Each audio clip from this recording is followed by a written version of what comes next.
use this microphone today. I would like to firstly welcome to you all and thank you for your interest. But before that, I would like to thank Professor Özgür Dinçürek for giving me this opportunity to have a speech here.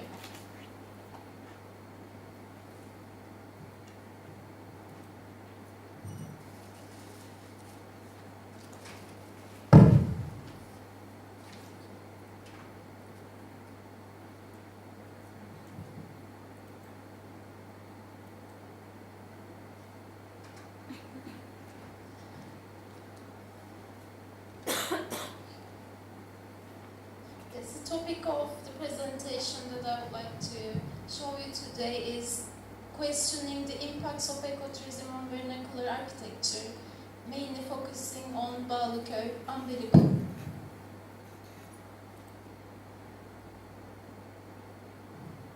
Bağlıköy is a village.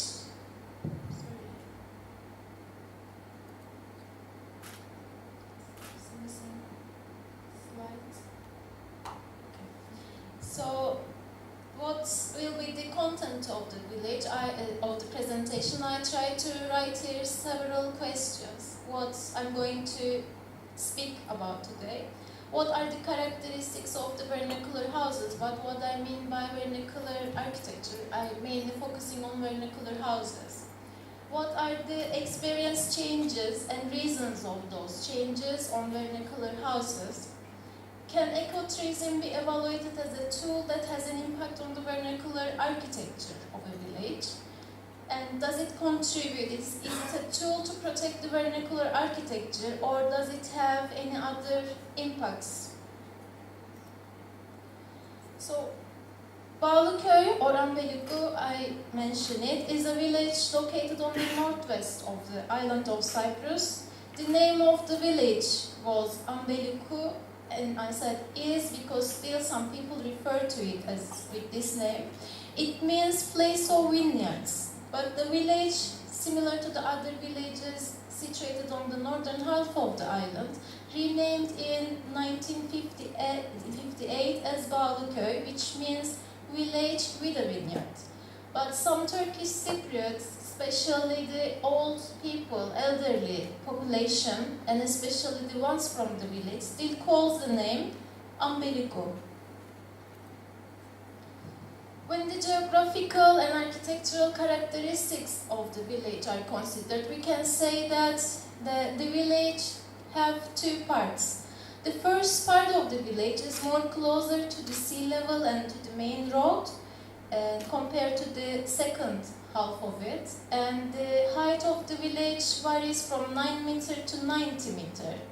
Some houses in this area are located on a flat topography, while some situated on a hillside. The fields of the people who live in this part and in the other part are located in this area as well. And in general, we can say that there are three types of houses in this village. Vernacular houses, which are mud brick houses, houses built in 1950s, 60s, and recent development, I say, which means recently built houses.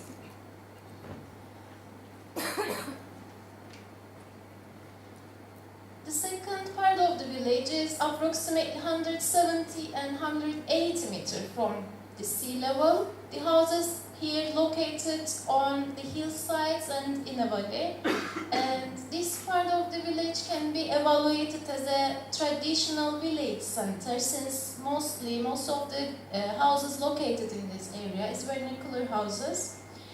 And similar to the first part, there are different types of buildings here. Mud brick houses again, and houses built in 50s and 60s. And I wanted to mention, since there is an example, there is only one red brick house, which is half stone, half red brick, and recently built houses.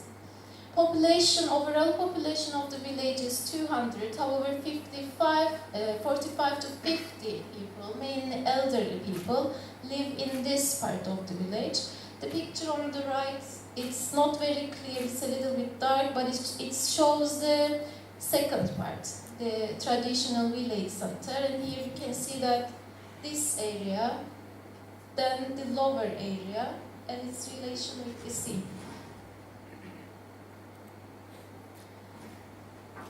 Since we're questioning the changes on the village, we can say that, again, similar to the other cases in Cyprus, there have been some changes related to the displacement. Bağlıköy-Ambelikou, we said, was one of the mixed villages of Cyprus, which Turkish Cypriots and Greek Cypriots were living together before the conflict and division of the island. And as you see from the numbers, the Greek Cypriot population significantly decreased between 1946 and 1960. And there were no Greek Cypriots in the village after 1963. So definitely this brought some changes to the village, to the character of the village. People left their houses while they were living to the south.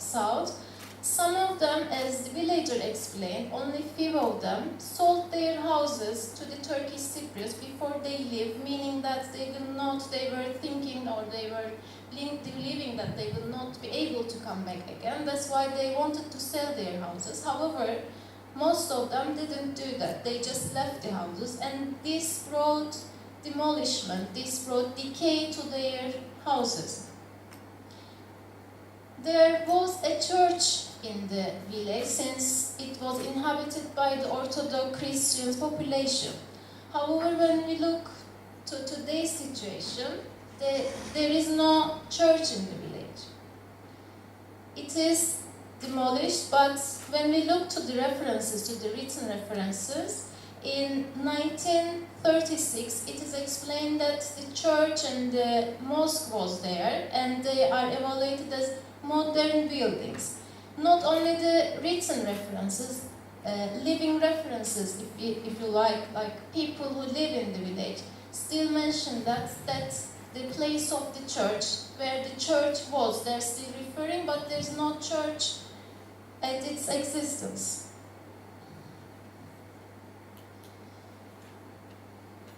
Similar to other villages, again, there have been some decline in population in Bağlıköy as well. After the displacement, it continued. And throughout the years, villagers complained about being neglected by the governments. But in 2011, Council of Ministers of the Turkish Republic of Northern Cyprus took a decision, and they said that they promote to support the development of a guest house concept in Bağlıköy and its close vicinity through renovation and reuse of vernacular buildings. According to this decision, the buildings which represents the vernacular architecture and are appropriate to the architectural context with their character and approved by the Ministry of Tourism, Environment and Culture could be renovated and converted to a guest house and or a space which could be used for cultural and entertainment purposes related to tourism. By considering this decision, it can be said that tourism has been indicated as the future of the village. The decision points out at the same time the importance of vernacular architecture for the village for tourism purposes. Following this, in 2012, a group of people, volunteer people from the village, or the people who live outside but they are related to the village, they decided to found an organization, and in 2012 they founded the Society of Bağlıköy Ecotourism Volunteer, Bağ-Ekoder we say in short, and they say that we are going to be an eco-village, and they organized their first Eco Day in that year with this slogan. On the right you can see the images from the first Eco Day.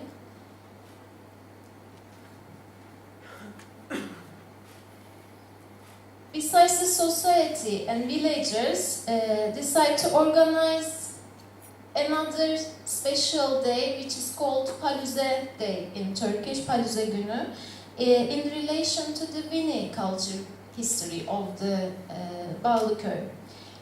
As a result of the interest of people to both days, these two events became annual festive events of the village. And following all this, in 2013, Bağlıköy has been declared as a tourism region in need of protection with another decision of Council of Ministers of TRNC.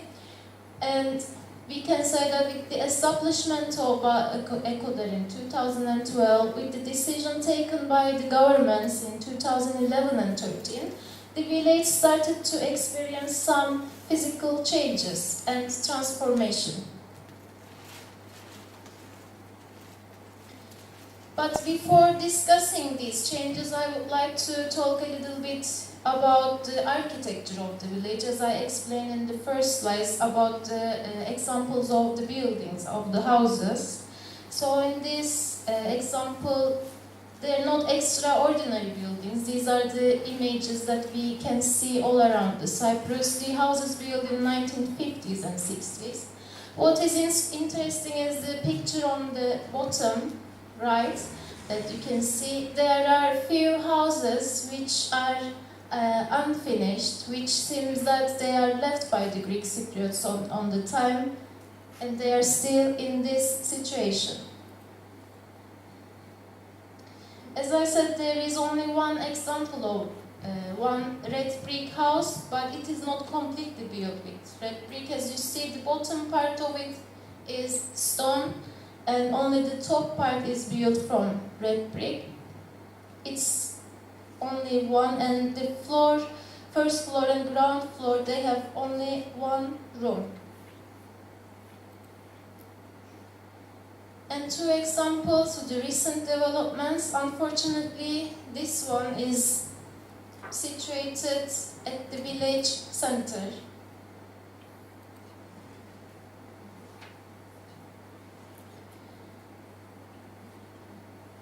When we consider the vernacular architecture, we can say that there are two types of vernacular architecture in the village, which one of them is one-story houses and the other one is two-story houses. One-story mud brick buildings are the examples of vernacular architecture of Cyprus, and these are the examples from the village. This is an interesting example again that I think I wanted to show it. It's an example to one-story house. It is the smallest house in the village. It is a house really, just one room. This is the dimension of this area, and there is a heart at the corner. It's just a door. A widow, she used to live in this house, and when her daughter got married, she just moved to the next door and gave the house to them. Again, tradition of Cyprus of that time. And the second type of vernacular houses are the two-story houses. We say hanayaltı to this.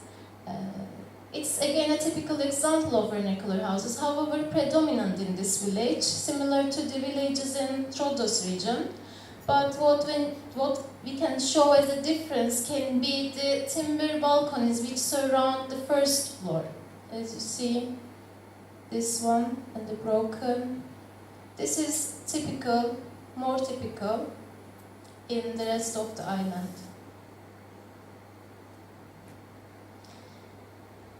As Hassel explains the meaning of hanay, it is a word used for sofa, serga, hayat in and around Izmir and Rumeli region, or it has a meaning to refer to the house with two or more floors, which we in Cyprus use the second one to refer to the buildings which has two floors.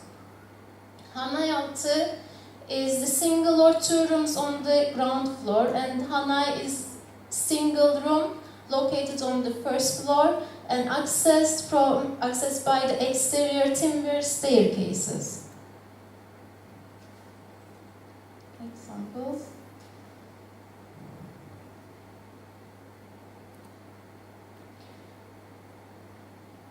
Yes, this is the ground floor, and this one is the first floor.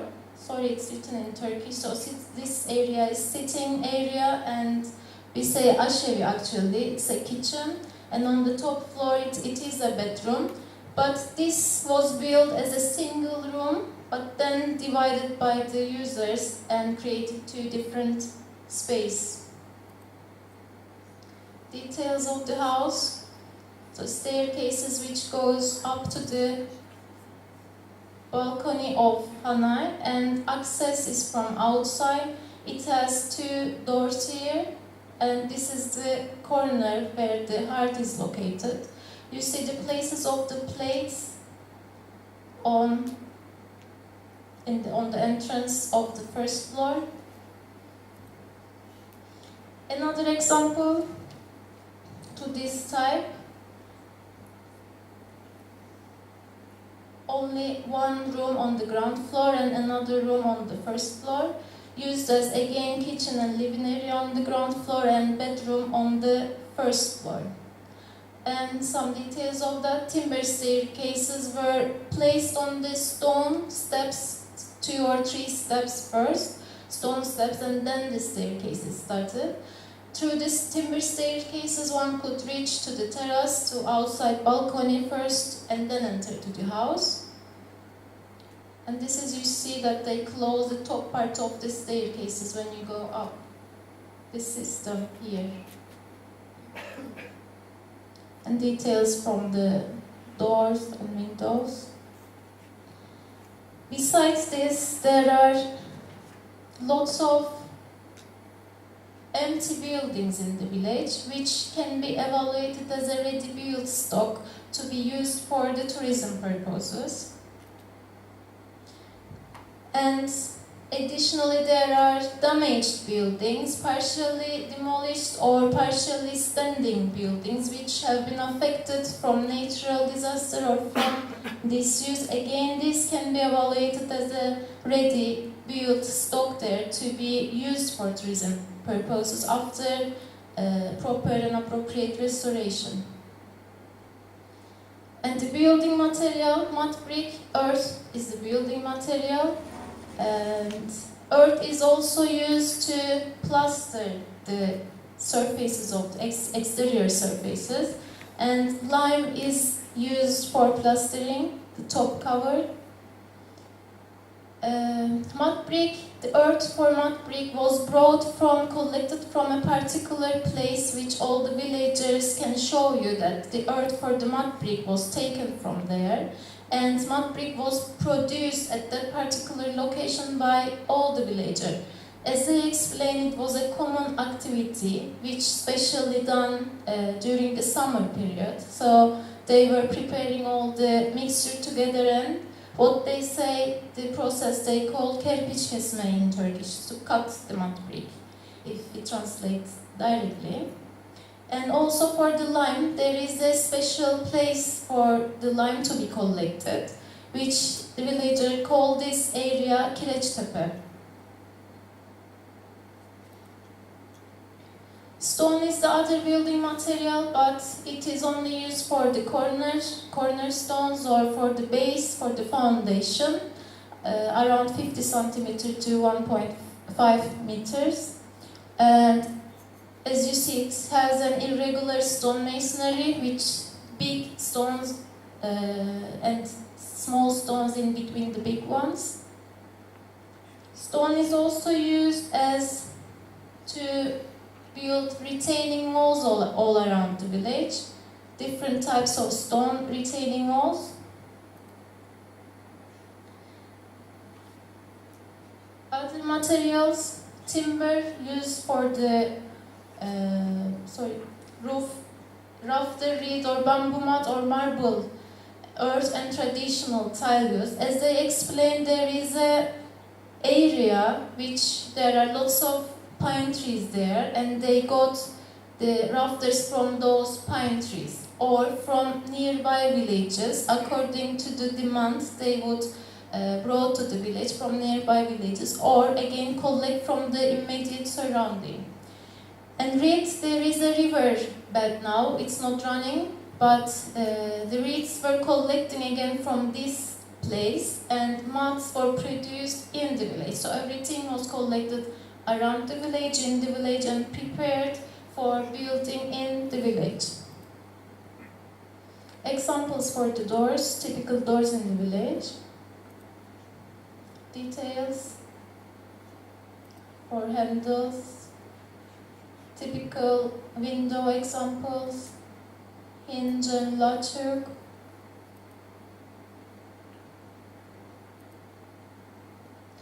And hearth was situated in the middle of the wall, of the short surface of the wall, or at the corner especially, and used for both cooking and heating. It's predominant in the village, and this is how it is reflected to the outside as thin chimneys, as you see here.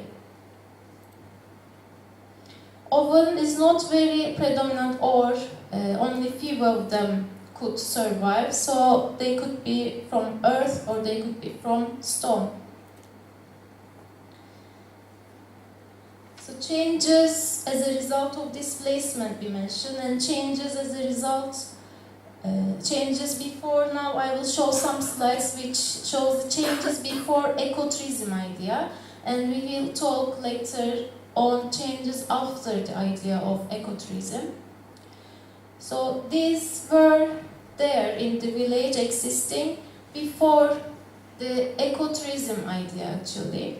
This one, unfortunately, by the owner, he demolished the existing vernacular house. As I said, it is at the center of the village. It is demolished by the owner, and this is what he asked for. And this is the new house in the village. This again, only this part of the house was existing, and then they decided to extend it, but they, because of some reason, they couldn't finish it. And it is there again at the center next to this one. You can see it here. And this one was a typical, one of the typical examples of Hanai type, as I remember from my childhood. And this is what they have done to the house. So this is again in the village center. So all of these buildings surrounding the center of the village. And this is at the back side of this one. So you can see only the partial mud bricks are there.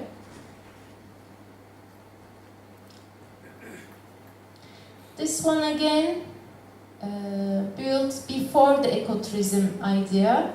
And for me, by looking to this picture especially, it gives this feeling, looks like it fell down from somewhere to the village and one could take it again from the village.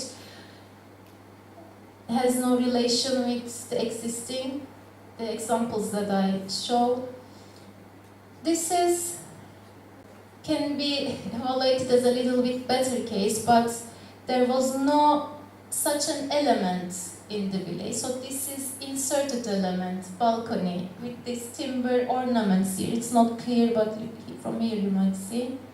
Again, a new foreign architectural element was brought to the village with this application. So when we consider all the decisions that taken by the government, we can say that vernacular architecture should have become an important value for the village and should be protected. The buildings should be restored, renovated, and give some new functions for reuse of them, to make them to live. But what happened?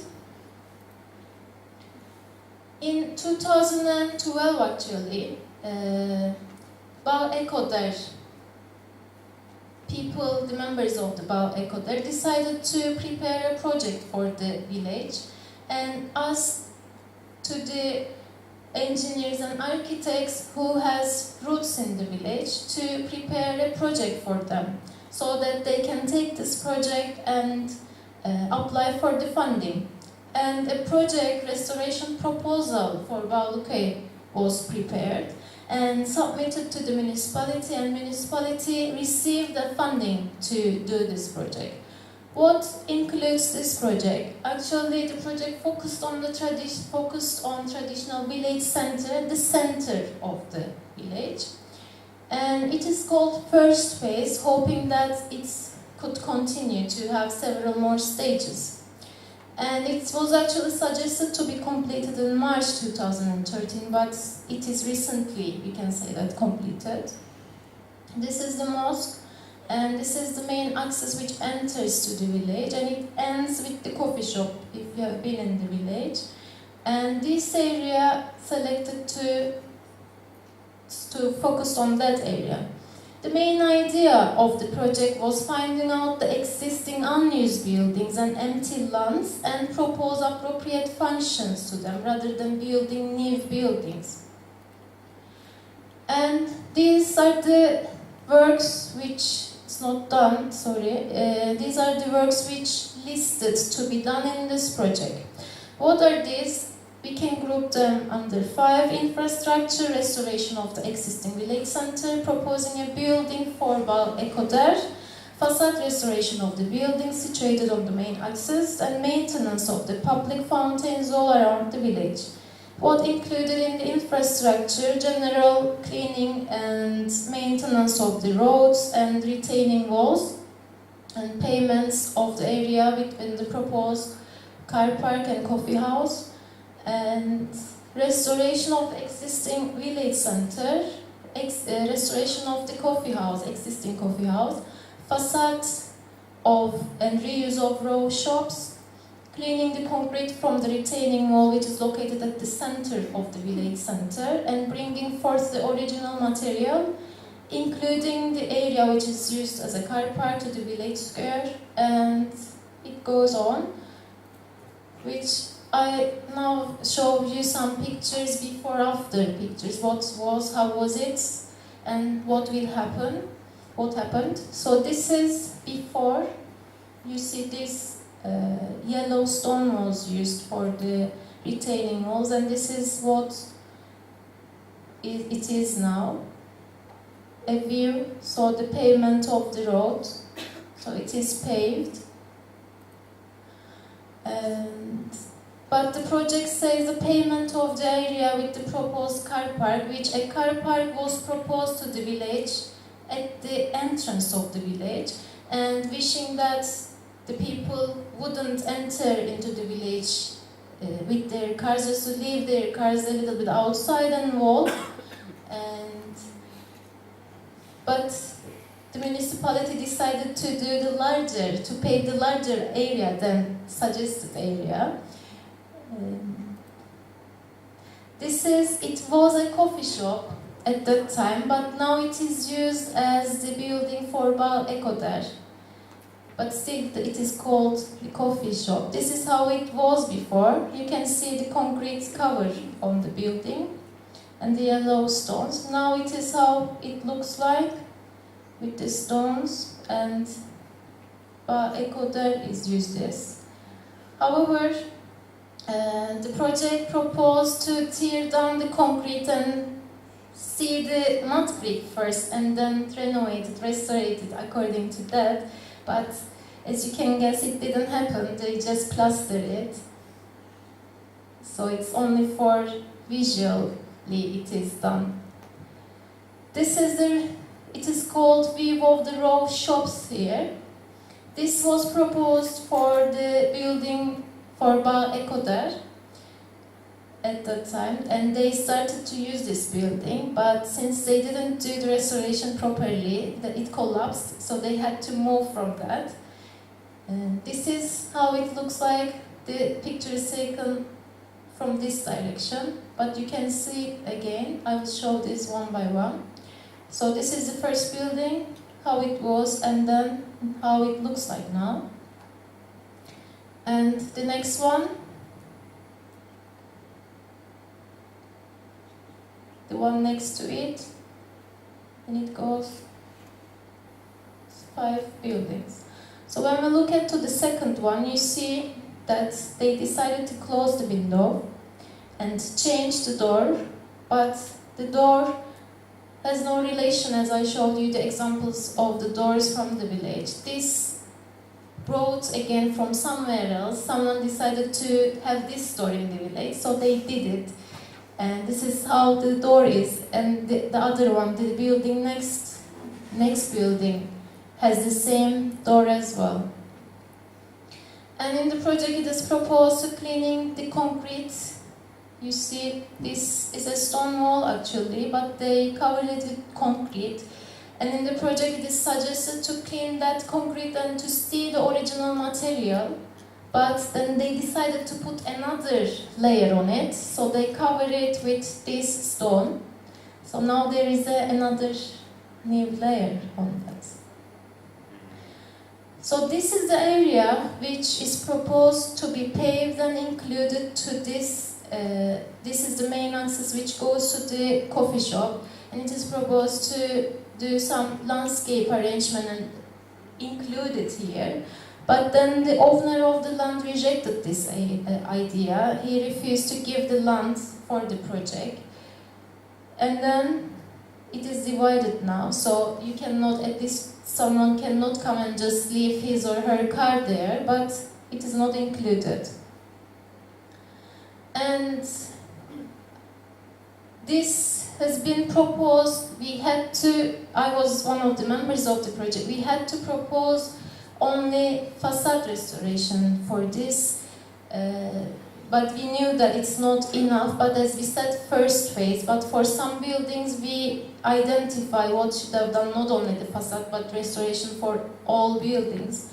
But here it included facade restoration, and this is what they have done. At the back, when you see the building at the back, you can see the mud brick texture of it. So,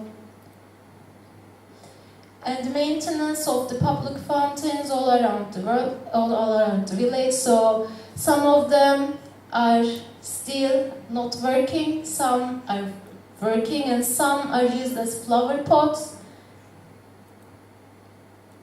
So these changes can be related with the impact of ecotourism. But it didn't stop. It is related with the project and impact of ecotourism. But then people continue to do some changes, and municipality continue to do his works as well in the village. So there are more examples here. So in the project, this one coffee shop was proposed to be used as a coffee shop again, but when they moved, before they moved here, Bağlıköy, they built these two additions here. So one of them is used as WC and the other is a kitchen. So now the building has two additions now. And more wall all around the village. They still continue to build walls around the village. But the thing is, the identity of the retaining wall, the workmanship or the character of the wall is not same with the existing one. This is the old one and this is the new one. Old one and new one. Plastering continued as well over the concrete, and you see here before. So this area is this area actually, and this is the wall and the building. The pavement continued, the plastering on the concrete continued. This brought some other changes as well. Some of the people who live outside the village, mainly in the cities in Lefkoşa and Kyrenia, decided to renovate their houses and use these houses as weekend houses or for holiday houses. So it's before it was just a single room, and then, as you see, this wall is this one. They did this addition of bathroom, toilet. This brought some change on the form. And before the ecotourism idea, there were no restaurants in the village. one of them was, sometimes it was open. Now 3 restaurants close to the village center, one Bağlıköy building again serves, and one outside the village newly built, this one. And old school, there is an old school in the village which is used as a restaurant. So in total now there are 5 restaurants in the village. This is one of them. It was actually, this is one of the old ones. It was one-story building, but with the ecotourism idea, the owner decided to put another floor on top of it and create an area for dining. It is the only place which offers accommodation for 6 people, this one. But what we can say that this addition impacts actually the form of the house, which impacts the vernacular language, the character of the village. And we can say that here foreign architectural elements are again inserted to the village. Same. Another house which from the staircase we can understand, and from the remainings we can understand that it was a Hanai type of the building. But now this is how it looks like. Again, instead of the staircases, they built most probably WC. Rather than completing the staircases and creating the timber balcony, they decided to have addition here. This is again, floors are added, extra rooms are added, and all these additions to the building affects the building form. And this is one of the most dramatic one for me. So this is how it looks like. Lucy Hocam might remember, there was an old lady living here. Once we chat with her, if you remember in one of your visits. So when she passed away, they gave the house to her granddaughter. So this is how it looks like today. So they completely changed the appearance, the character, the typology. This area actually is here. So they built a building in the courtyard, in the open courtyard. And this is another example, an empty building, renovated, and it will be used, as the owner explains, it will be used as a cafe. But as you see, this door typology, it became popular in the village, so they started to use this one rather than using the existing door typology. Again, only the facades are plastered, the doors are changed. This building is this one, corner. Again, only facades are plastered, it is not in use. More examples to this, only facades. This one, and this is now plastered, but the inside it's not in very good condition. It's in need of restoration. So this one not inhabited, but the owner who bought it recently decided to change the door, and the width, the door, even that they used timber door, the width of the timber is not same as the width of the timber that is original one. So even the material is same, not the details. So if you see here, this solid void relation is not same again. But there are some good examples which they repeat, try to have the same details. And one of the recent developments, again, I want to say, 2-story, it is built a little bit outside of the village, but when you enter to the village, it's on your left, so you can see them. There is no respect to the nature, as you see, they just flatten the slope here, there's no slope, and they just put 2 identical buildings there. This is again in the village. A young married couple who live outside the village decided to have a house in the village. in their field, and this is what they wanted to have. Again, no relation with the existing character, existing houses. And this is very new. I mean, a few days ago I took this picture. Still, developments continues and it will not stop. And the owner who used to live Australia came to the village and decided to have bungalows in the village rather than trying to renovate the existing ready stocks. They decided to have new ones, and this is what they're planning to do. We don't know. So, as a conclusion, we can say that there have been many changes in the village, and it seems that the changes will continue to be in the village. Some can be evaluated as positive, some are negative. Some people moved to the village, and villagers, young couples who have roots from the village, started to come to the village for temporarily or for long to live there. And foreigners started to buy lands and houses in and around the village. Some people renovated their empty houses and used them, as I said, as vacant houses. Some of the vernacular buildings are saved, and some couldn't because of the additions or the changes that they have done. Foreign architectural elements are inserted to the village, and there are ongoing changes, which there is a serious threat on nature, traditional village character and typology, vernacular architecture typology. But there is no legal sanction, so no one can stop no one. So whatever they wish, they are allowed to do.